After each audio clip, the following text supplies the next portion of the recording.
ঘটনার বিবরণে জানা যায়, গতকাল বেলা ৩টায় গোপীনাথপুর, জালালাবাদ ও নিজামকান্দি ইউনিয়ন আওয়ামী লীগের আয়োজনে বিপুল সংখ্যক মানুষ ঢাকা খুলনা মহাসড়কের গোপালগঞ্জ সদর উপজেলার গোপীনাথপুর এলাকায় সড়ক অবরোধ করে বিক্ষোভ করতে থাকে। বিক্ষোভকারীদের ছত্রভঙ্গ করে পরিস্থিতি নিয়ন্ত্রণে আনার জন্য সেনা টহল দল ৪ রাউন্ড অ্যামুনিশন ফায়ার করে।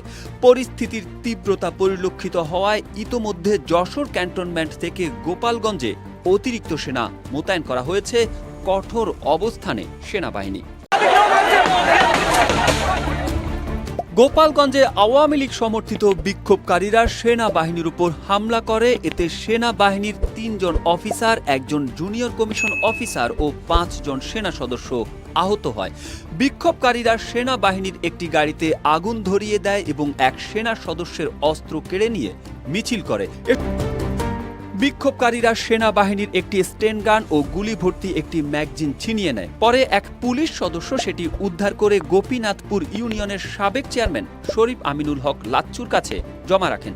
সেনাবাহিনীকে খবর দিলে সন্ধ্যা ৭টার দিকে সদর উপজেলার শরীফপাড়া পেট্রোল পাম্পের সামনে থেকে কর্নেল সাফায়াতের কাছে অস্ত্রটি হস্তান্তর করা হয়। জড়ো হওয়া নেতাকর্মীদের সেনাবাহিনী রাস্তা থেকে সরে যাওয়ার কথা বললে ক্ষিপ্ত হয়ে ওঠেন তারা। এ সময় তারা সেনাবাহিনীর উপর ইট পাটকেল ছুটতে থাকে। এক পর্যায়ে সেনাবাহিনীর সদস্যরা জনতাকে ছত্রভঙ্গ করতে লাঠি পেটা করলে স্থানীয় জনতা আরও ক্ষিপ্ত হয়ে যায়।